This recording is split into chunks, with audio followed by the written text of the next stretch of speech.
નફરત કમાવી પણ સહેલી નથી. લોકોની આંખોમાં ખટકવા માટે પણ આપણામાં કંઈક ખૂબી હોવી જોઈએ.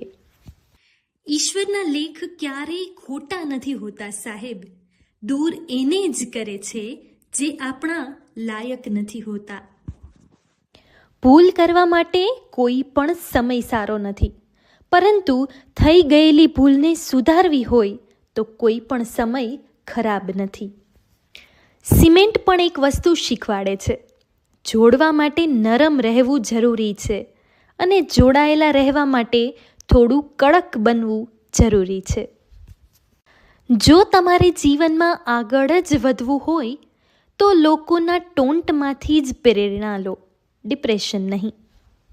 કદર સમય વીત્યા પછી થાય તો એને કદર નહીં, અફસોસ કહેવાય સાહેબ. તમાશો તો હકીકતનો થાય છે સાહેબ, ખોટાના તો વખાણ થાય. Download ShareChat.